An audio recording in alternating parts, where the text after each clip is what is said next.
Tema desta mensagem: os mercenários. Irmãos, nós vamos ver Paulo aqui. Jesus disse que a gente não pode chamar ninguém de bom e ninguém de pai. Pai é só o Senhor. Mas aí vem Paulo, já comecei a mensagem, amém? E aí vem Paulo, e nesse capítulo 4, ele chama a igreja de Corinto de meus filhos, dizendo: eu sou pai de vocês. Porque paternidade, irmãos, é um negócio que a gente sente, não é questão de ser pai. Eu não sou pai de vocês, mas eu me sinto pai. Vocês entendem? A questão é o sentimento que a gente tem, porque pai sonha com o nosso avanço e com o nosso progresso. Nem sempre eu falo as coisas que meus filhos gostam. Se você não me enxergar como pai, irmãos, você não vai conseguir ficar nessa igreja. Porque essa é a relação que eu tenho. Meus filhos estão aqui. Davi vai ministrar à tarde, o Arthur trabalhando por aí, atuando. Mas deixa eu dizer uma coisa, pergunte para eles se eu falo só o que eles gostam. Não falo, irmão, sou chato. Se eles puderem traduzir quem é seu pai para você em uma palavra, eles vão escrever: o chato. Mas por que o pai é chato? Porque fala muitas vezes aquilo que a gente não gosta. Lembra do paralelo do titio e do papai? Qual a diferença? O titio faz o quê? Traz doce, leva no Cinemark, dá presentinho. Por quê? Porque o titio vai de vez em quando. Agora o papai não. O titio não paga a faculdade. O titio paga o Cinemark, mas não paga a faculdade. O titio, né? O titio não paga o plano de saúde. O titio, ele paga o doce na padaria, a entrada no parque. Mas o pai é aquele que sonha, que visiona, que olha lá na frente. Então nunca me enxerga, irmãos. Às vezes algum pastor, quando que o senhor vai começar a dar umas palavras aleluiada para a gente sair daqui, tudo girando no manto? Eu falei: irmãos, a gente tem isso também, vai ter à tarde. Né? Se quiser à tarde, inclusive quem vai ser responsável será eu e meu filho, para pregarmos à tarde a respeito disso. Será algo maravilhoso. O povo aqui vai girar no manto, cair no chão, tremer. Vai ser um tempo maravilhoso. Mas o pai não faz só isso, irmãos. O pai precisa dar alguns fundamentos importantes. E nós vamos olhar aqui. E fiquem felizes, porque hoje o culto não vai ser muito extenso, porque eu tenho que ir para lá daqui a pouquinho, liberar vocês, para continuar com eles, lá, de gente que veio sedentas de um milagre. Eles estão à busca de um milagre, reconheceram. Nem todos que estão aqui não são cristãos, alguns são cristãos, mas estão vivendo. Lembra aquilo que eu já falei? Repita comigo assim: o problema não é o problema. O problema é quando a gente não olha para o problema e chama de problema. A gente vai falar: é normal, estou cansado, nem prestei atenção. E a gente tem justificativa para um monte de coisa. Mas se hoje ouvirdes a voz do Senhor, não endureça o seu coração. Amém? Dá um cutucão no seu irmão e fala assim: ó, presta atenção que Deus vai falar. Continuar falando com você. Vamos lá? Eu preciso só, Anderson, um pouquinho mais de peso para mim aqui. Só um pouquinho mais. Senão eu não vou ter voz para falar com eles lá à tarde. 1 Coríntios, capítulo 1, verso 4. E nós vamos, irmãos, identificar algumas coisas que chamam a atenção. E Deus, que escreveu isso, Toninho, sabia que eu e você, para a nossa carreira e para a nossa vida cristã, nós precisaríamos disso. Precisaríamos disso, Josiel, para algumas coisas que nós vivenciaríamos no meio da igreja e na nossa sociedade. Vamos lá. Olha o que Deus escreveu pensando em mim e em você. Quem achou 1 Coríntios, capítulo 4, verso 1. Diz lá. Conseguiu colocar aí? Não está aparecendo lá, mas vamos lá. Portanto, que todos nos considerem o que, irmãos? Que todos nos considerem o que, irmãos? Servos de Cristo.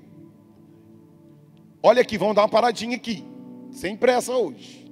Na hora que dê meu horário eu paro. Eu e você, todo mundo que olhar para mim e para você, eles não podem enxergar você só como um bom pai e uma boa mãe, um bom empresário, um bom funcionário, um bom cidadão. Não. As pessoas precisam olhar para mim e olhar para você e enxergar e dizer: ali vai um servo de Cristo. alguém que vive para Ele, que tem um dono, que nós não estamos largados aqui. Por isso a expressão de andarmos aqui segurando firmes numa mão, porque de repente a mão vai puxar a gente. Como no domingo passado nós usamos o exemplo de a pessoa, o Arthur e o Davi entrando, de repente o Espírito Santo não mudou o caminho, muda o caminho. Por quê? Porque nós estamos segurando nas mãos do Espírito Santo. Não dá para vivermos, irmãos, sem sermos servos de Cristo, Valdir. Nós precisamos disso. Espírito Santo, o que é que o Senhor quer? Eu tenho um chefe, eu tenho um boss, eu tenho um proprietário. Eu não estou largado neste mundo. Eu não vou para a igreja quando eu quero, eu não oro quando eu quero, eu não leio quando eu quero, eu não busco a Deus quando eu quero. Eu busco a Deus quando Ele quer. E quando eu estou em sintonia com Ele, Pai, o que queres que eu te faça? Deus quer que eu e você vivamos como servos de Cristo. E por que ele está mencionando isso para a igreja de Corinto? Porque algumas pessoas, contaminadas pelo sistema daquela sociedade, começaram a enxergar a igreja como se fosse um clube, aonde tem o diretor, o presidente, o primeiro tesoureiro, o segundo tesoureiro, tem a secretaria do clube, tem o técnico, tem os professores do clube, tem aqueles que vão só curtir o clube. Mas não, irmãos, aqui nós não estamos num clube, aqui nós estamos na casa de Deus. Repita comigo: eu estou na casa do meu Pai, e quem manda na minha vida é o meu Pai, e quem manda na casa do meu Pai é o meu Pai, e ponto. Como nós vamos entender que é o Pai? Nós somos servos de quem, irmãos? Nós somos servos de quem? Fale isso. Somos servos de quem? Somos servos de Cristo. Esse lugar pertence a quem? Quem é que mexe e desmexe aqui? Cristo. Eu preciso entender que eu tenho um Pai, que Ele mexe, porque é Ele que manda no negócio. Amém? Vamos na sequência. Vamos lá. E, sequência do versículo 1 ainda. Encarregado do que, irmãos? Leia aí, você vai ler bastante. Não fecha a Bíblia não, que nós vamos ficar só no texto aí, ó. E nós somos o que mais, irmãos?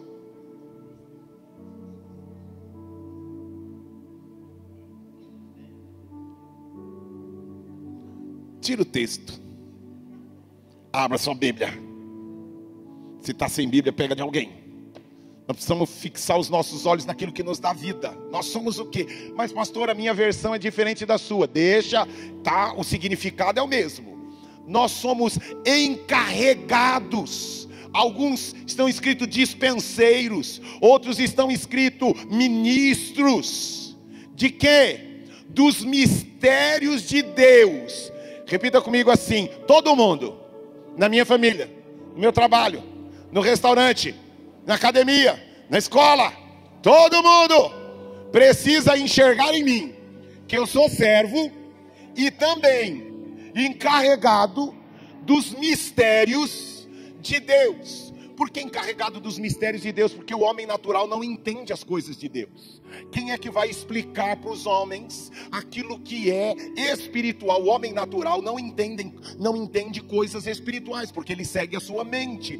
Agora eu e você somos responsáveis de explicarmos que Deus está no controle, de falar da eternidade. Como meu filho foi questionado lá pelo menino: não, eu não quero ir para a igreja. Sabe por que eu não quero Jesus? Porque eu já sou feliz. Porque na cabeça dele colocaram que para ser feliz precisa de Jesus. Não, irmão, deixa eu dizer uma coisa para você ser feliz ganhando muito dinheiro, tendo um maridão saradão, uma esposa saradona, viajando para o Dubai, ganhando nas eleições, torcendo para o São Paulo, vai ser feliz. Um São Paulino é feliz, né? Abandona o Corinthians, você vai ser feliz. Estou dando para o seu caminho da felicidade. Agora, Jesus, irmãos, entenda isso. Ele não veio, Edson, para nos fazer felizes. Ele veio para nos fazer eternos. E quando nós nos tornamos eternos, quando a gente recebe a vida eterna, agora no meio da caminhada, ele disse assim: além de salvar você e garantir a vida eterna, eu, o Criador, vou pegar na sua mão e conduzir você. Agora, como diz lá no inglês, né? I am not alone. I am not alone. Eu não estou mais sozinho. Eu estou com alguém. Ele está comigo. Conheci um grande amigo. Ele é filho de Deus Pai. O seu nome é Jesus Cristo. E nele a gente pode confiar. Irmãos, Jesus, Jesus. E nele a gente pode confiar. O seu nome é Jesus, Jesus, Jesus. Irmãos, agora eu não estou sozinho, e isso vai me tornar alguém feliz. Eu não vim para Ele para ser feliz, mas é porque Ele está comigo. Eu agora sou feliz, e os felizes aplaudam ao Senhor. Glória! Você entende isso? Eu não vim para ser feliz, porque deixa eu dizer uma coisa para você: eu e você a qualquer momento podemos morrer. Ué, se ele sabia que eu ia viver só mais 5 dias, se ele sabia que eu ia viver só 10 anos, poxa vida, para que isso? Não, irmão, deixa eu dizer uma coisa para você. Para você pode 5 dias, 5 anos ser pouco, mas se Jesus está com você, o melhor vai começar daqui 5 dias. Vou para o céu, sim, vou para o céu, tenho certeza no meu coração. Vou para o céu, sim, vou para o céu. Olha, irmãos, eu e você precisamos, depois de salvos, agora, à medida que a gente agora conhece a Deus, nós precisamos revelar os mistérios de Deus para as pessoas. Mas por que você está feliz? Você acabou de ser mandado embora. Meu nome, minha felicidade tem um nome. Não é promoção, não é multinacional, não é carro 0 quilômetro com um lacinho em cima. A minha felicidade tem um nome: Jesus, Jesus, e nele eu posso confiar. Seu nome é Jesus. Irmãos, eu e você precisamos revelar para as pessoas que o que está nos tornando feliz. Claro que você está feliz. Olha o maridão que você tem, olha a esposa que você tem, olha a casa que você tem, olha o filho que você tem. Não, você não está entendendo. A minha felicidade tem um nome. Ele é uma pessoa, Ele é Deus, Ele é o dono da minha vida. Quando você diz isto, você está dizendo, revelando, Belchior, aquilo que as Escrituras dizem. Você está revelando os mistérios de Deus. Eu não estou entendendo. A pessoa foi diagnosticada com câncer, e como explode de alegria, como abraça, como visita. Ao invés de receber visita, ela visita pessoas. Quantos aqui já foram visitar alguém no hospital que você pensou que ia para abençoar e chegou lá, você saiu de lá abençoado, que a pessoa estava explodindo de alegria? Quantos aqui?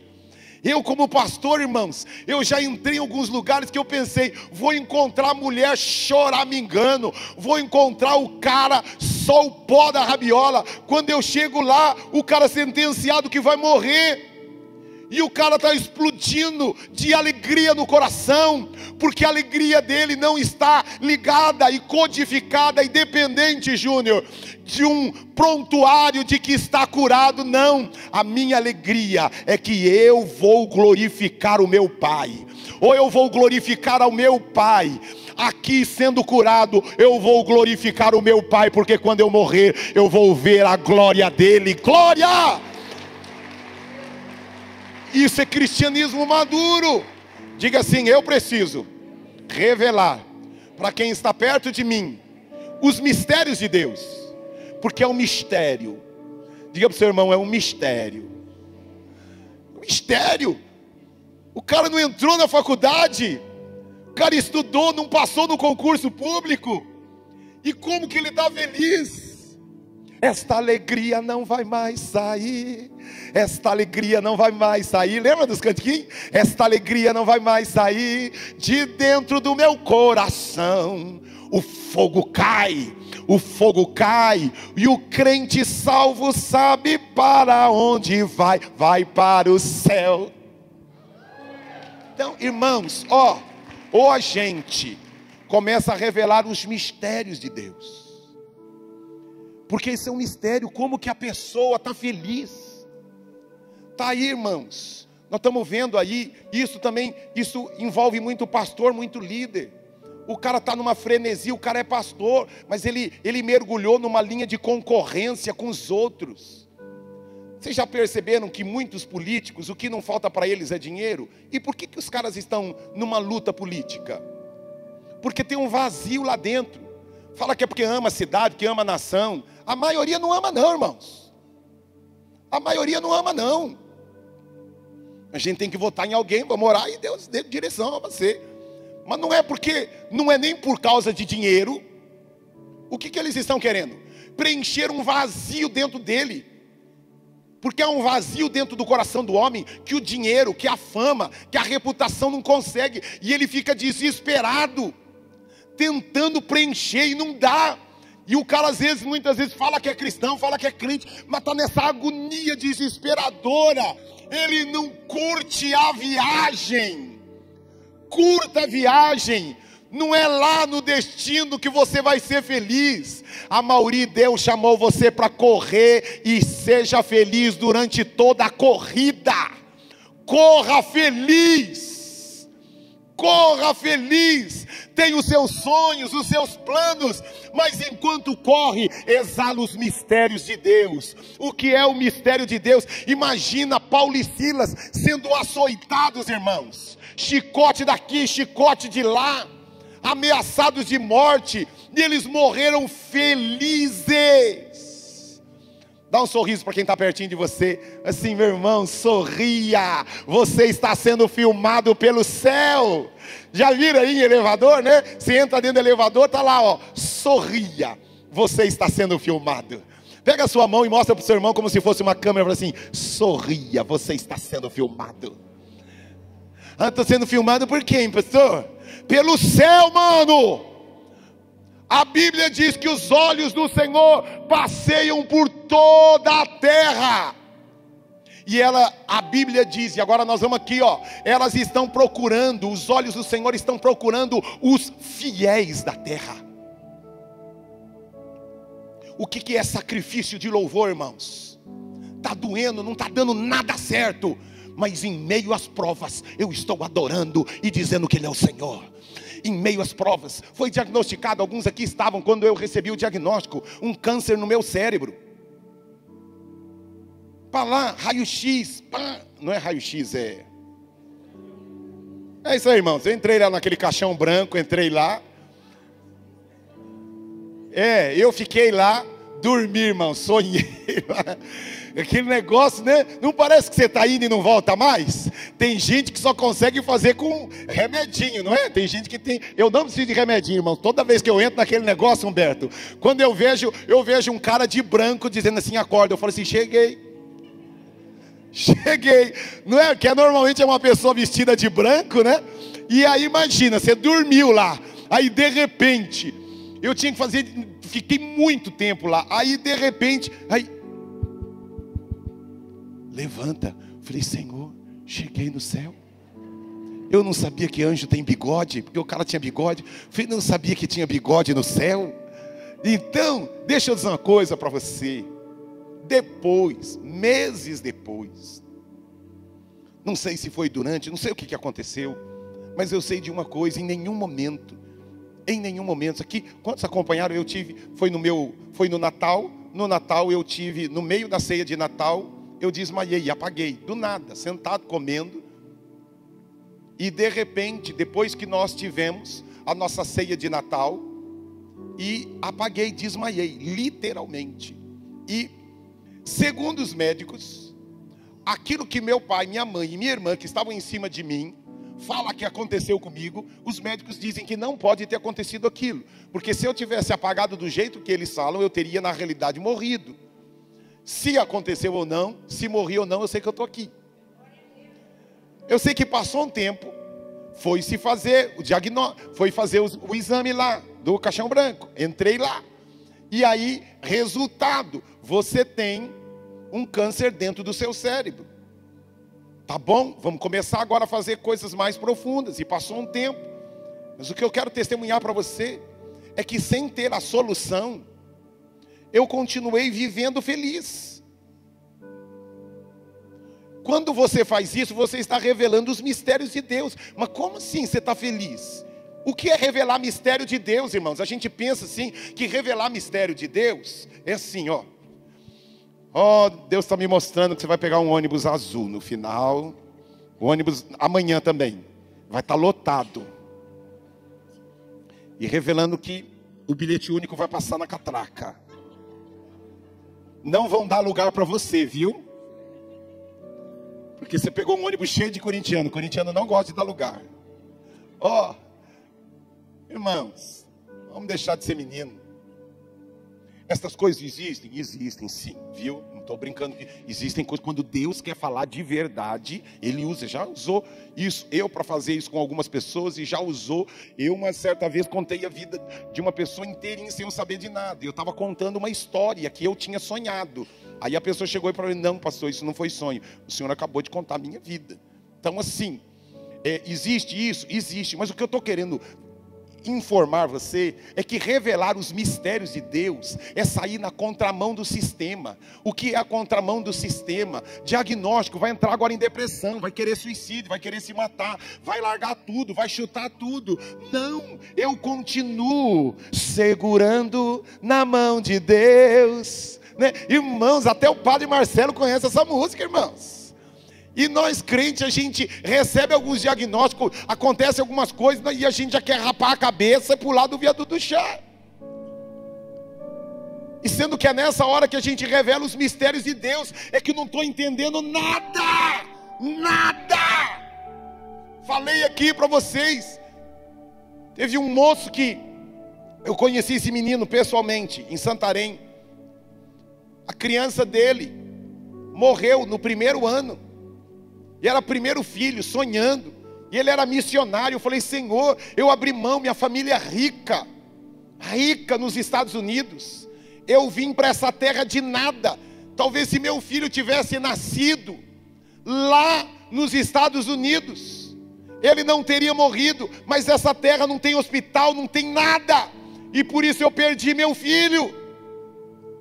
E as lágrimas caíam. E ele disse: mas eu, mesmo sem entender, eu quero dizer que eu não me arrependo, Senhor, de ter largado toda a riqueza da minha nação e a riqueza da minha família, para no meio desse nada, adorar e servir o teu nome.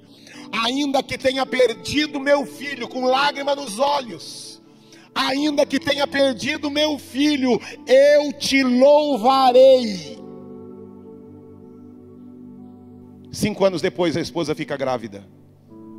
Mas antes da esposa ser diagnosticada com gravidez, ele estava orando, chorando no quintal da casa dele. Ele disse que ele viu algo que ele nunca viu na vida. Ele viu uma flor crescendo, saindo da terra na frente dele. Ele disse: eu vi aquilo. A flor crescendo. E de repente, da flor o caule se divide em 2. Ele olhou aquela flor e não entendeu nada. E quando ele recebeu o diagnóstico de que a esposa dele estava grávida novamente, o Espírito disse para ele: aquela flor representa o que eu vou fazer na sua vida. Você perdeu um, não perdeu, estou te dando 2. E aquela criança está comigo e um dia você conhecerá.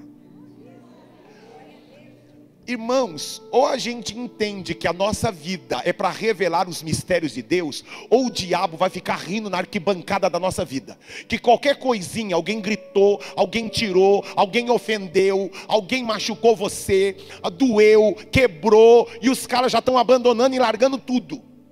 O que é revelar os mistérios de Deus? Revelar os mistérios de Deus é quando o mundo não entende, mas eu creio que o meu Criador está no controle de todas as coisas, e eu verei a glória de Deus. Aplauda Ele por isso, glória! Por isso a sequência do texto diz, verso 2: o que se requer desses encarregados, destes ministros, que eles sejam o que, irmãos? Verso 2, que eles sejam o que, irmãos? Fiéis. Ser fiel em todo tempo. És fiel, ele é, e a gente também precisa ser. Uma adaptação da música aqui, né? Diga assim: o meu Deus. Vocês riem, né? Pastor tem tanta música na cabeça que ele mistura tudo, irmãos. Então deixa eu dizer uma coisa: Deus é fiel e nós precisamos também ser fiéis. Nós precisamos ser encontrados como fiéis, irmãos. Fiéis, não estou entendendo, mas eu permaneço fiel ao meu Senhor. Serei fiel, precioso Jesus, serei fiel. Amém, irmãos. Eu preciso atualizar minhas músicas. Vamos lá, verso 2. Outra coisa aqui, olha o verso 3. Pouco me importa ser julgado por vocês, ou por qualquer tribunal humano. De fato, nem eu julgo a mim mesmo. Irmãos, repita comigo assim: tem muita gente que vai me julgar. Olha, irmãos, quantos aqui já foram julgados aqui? Quantos já foram julgados pela família, pela sogra, pelo vizinho, pelo pastor, pelo líder? Quantos já foram julgados? Diga para quem está pertinho de você, que representa quem julgou você. Fala para ele assim: vai pentear macaco, mano. Vai pentear macaco, meu. Vai plantar batata. Mas é algo novo? Não é, irmãos? Algumas pessoas aqui me julgam por algumas coisas que eu faço, que eu falo, que eu tiro, que eu ponho. Mas olha o que Paulo, se Paulo foi julgado, quem sou eu, Valtinho, na fila do pão? Se Paulo Jarbas foi julgado, e eu vou querer, Reginaldo, que ninguém me julgue. O pastor acha que só ele tem razão. O pastor acha assim, o pastor só ele fala, não deixa ninguém falar. O pastor acha que só ele está certo. O pastor pirou a cabeça. O pastor está torcendo para o time errado. Uns loucos falam isso. Irmãos, os caras me julgam. Não vão julgar vocês. Julgaram Paulo, não vão julgar você. Até Paulo. Agora ouça aqui, presta atenção, porque ele continua dizendo assim: nem eu, Eliana, me julgo. Por que isso? Porque a Bíblia diz que a nossa justiça diante de Deus é como trapo de imundície. Traduzindo, a nossa justiça é como absorvente de mulher em dia de menstruação. É isso que significa trapo de imundície. Naquela época não havia o absorvente de mulher. E o que ocorria? As mulheres colocavam um pano durante todo o processo, e aquele pano depois era enterrado. E aquele pano é que Paulo, né, é usada a expressão de trapo de imundície. Um negócio horrível. Então deixa eu dizer uma coisa: nem você pode se julgar. Não, eu fiz o correto, eu estou certo. Lança aquilo que você está fazendo no tribunal de Cristo. Ore para você ter tomado a decisão correta. Busque a Deus para você não agir por impulso, por emoções, porque as nossas emoções nos enganam. Por isso, quando o sangue está fervendo, não se corrige filho. Nunca corrija seu filho quando você está nervoso. Nunca, porque você corre o risco de falar besteira e depois, para correr atrás, sua esposa, seu marido fez alguma coisa, segura, entra no quarto, fecha a porta, pega um travesseiro e grita com o travesseiro, dá soco no travesseiro, chuta o travesseiro, mas o marido não chuta não. Deixa. E aí, a hora que acalmou, Espírito Santo, o que é que eu tenho que fazer com aquele abençoado? É a 24ª vez. Eu não aguento mais. Mas Espírito Santo, eu quero fazer. Eu sou o servo, eu tenho dono, eu tenho chefe, eu tenho proprietário. O que é que o Senhor quer que eu faça? Eu vou fazer. Até a psicologia moderna, sem Deus, orienta pai, mãe, marido, esposa, nunca tome decisões no momento que o sangue está fervendo, na hora que a bomba explode. Repita comigo: eu não posso tomar decisões no dia da ira.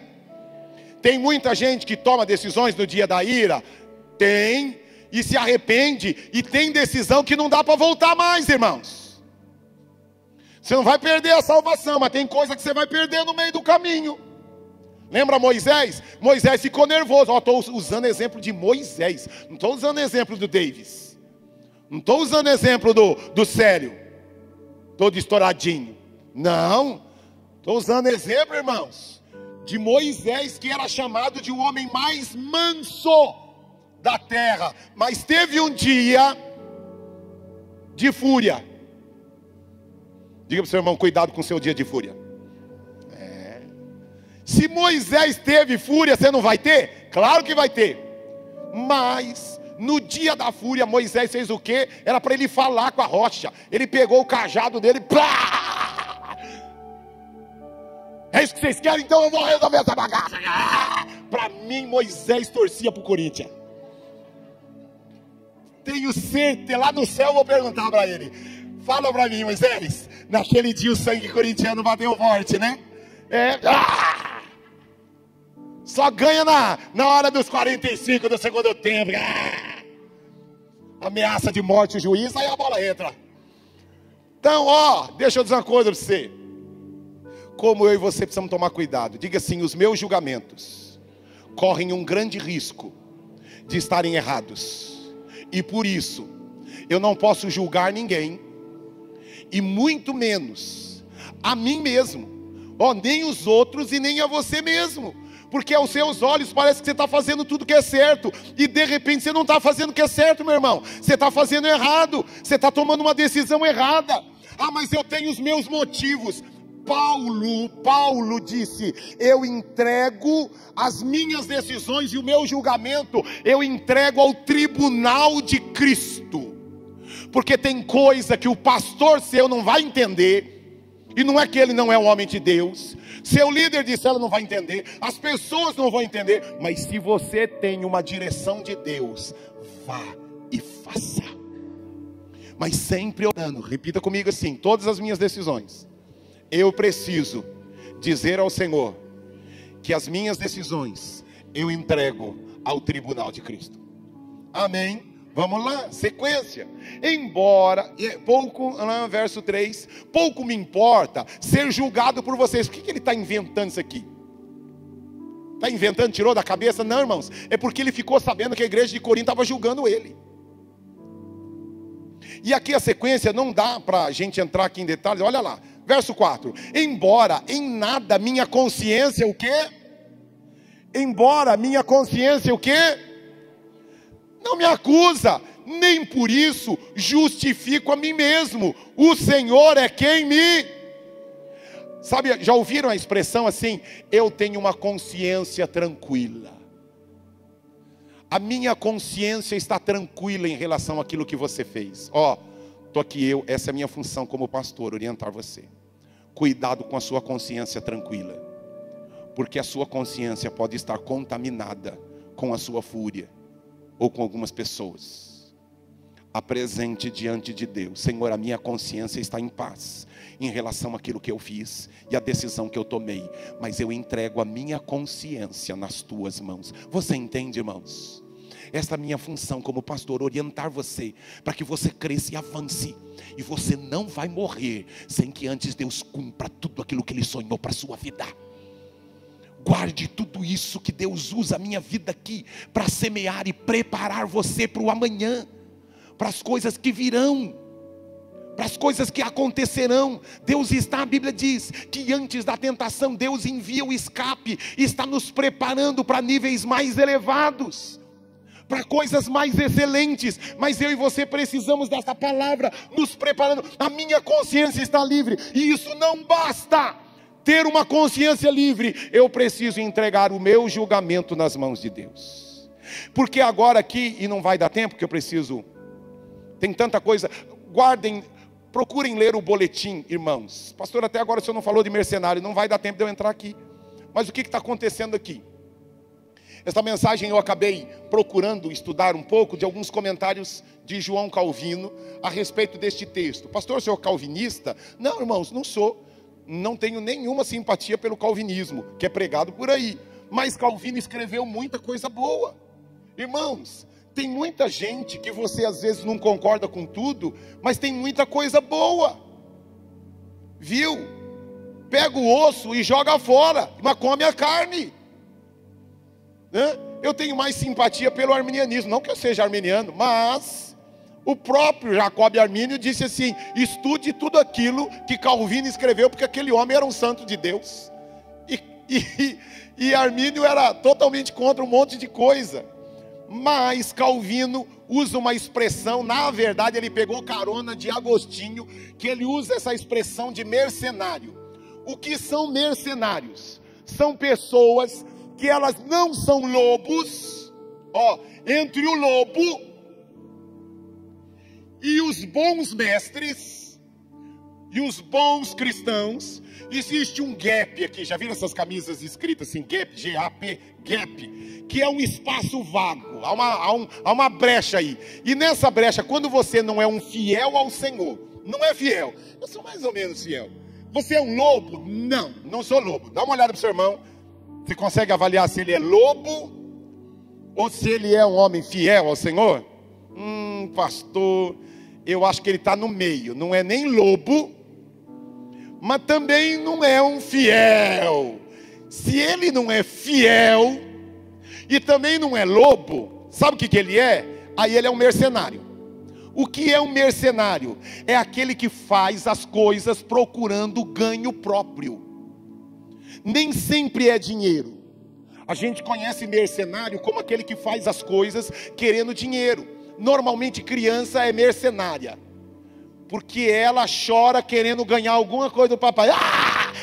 Você vê no supermercado, que não falta são os mercenários, os cotoquinhos de mercenário, tudo fazendo birra pro pai e pra mãe, porque quer a bolacha, quer o Danone, quer a traquina, quer aquele negócio lá que é um crime, aquele ovinho pequenininho, que custa mais caro que um ovão gigante. Eu tinha o mercenário Arthur e o mercenário Davi em casa. O pior, que coloca aqueles negócios antes de chegar no caixa. Você passa por aquele corredor da morte. Aquilo ali é morte, aquele corredor. Passar com criança naquele corredor é corredor da morte, morte financeira. Porque tudo que não presta e que é caro tem naquele corredor. Tudo que nutricionista fala não pode, tem no corredor. É ou não é? Tudo que pai ouviu do pediatra, seu filho não pode comer aquilo, tem no corredor. E o filho vai junto. Por isso que, irmão, é loucura levar a criança para o supermercado. É só para passar nervoso e estresse, tribulação, não é? Então deixa eu dizer uma coisa aqui. A criança está chorando por quê? Porque ela quer algo. E em prol daquilo que ela quer, ela grita, ela esperneia, ela chora, ela faz cirquinho. Cirquinho. Então deixa eu dizer uma coisa. Tem um monte de crente mercenário, irmãos, fazendo circo no Instagram para poder chamar atenção, querendo holofote, querendo visibilidade, querendo posição. E o texto vai dizer de Paulo: vocês são loucos, quem é maior, Paulo, Apolo, vocês? E eu já mencionei isso milhares de vezes. Eu não sou, o dia que eu achar que eu sou melhor que o Toninho, eu estou perdido, irmãos, porque nós não somos melhores do que ninguém, ninguém. A maior tristeza minha é quando eu vejo que, às vezes, eu fico feliz quando me convidam para ir na casa de alguém, tomar um café, mas eu fico triste quando eu chego lá e pergunto: quem foi a última pessoa que já veio na sua casa? Ninguém, pastor, só você. O que essa pessoa está sinalizando? Que eu sou mais importante que os outros. E ela não convidou outras pessoas que são tão importantes para Deus quanto eu. Nós precisamos entender, irmãos, que todos nós somos filhos favoritos de Deus. Diga para quem está pertinho de você: eu e você somos os favoritos. Diga para quem está pertinho de você.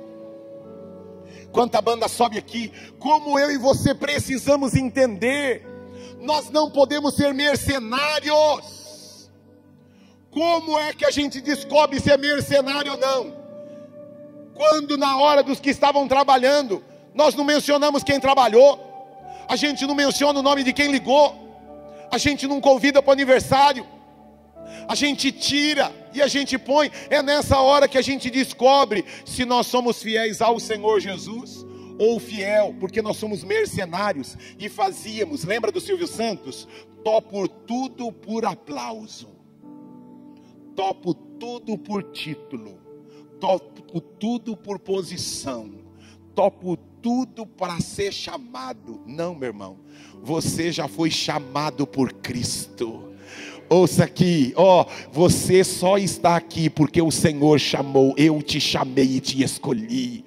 Que prazer em ter você aqui em nosso culto, assistindo ainda que online, mas há uma alegria tão grande no nosso coração em ter a sua participação neste nosso culto.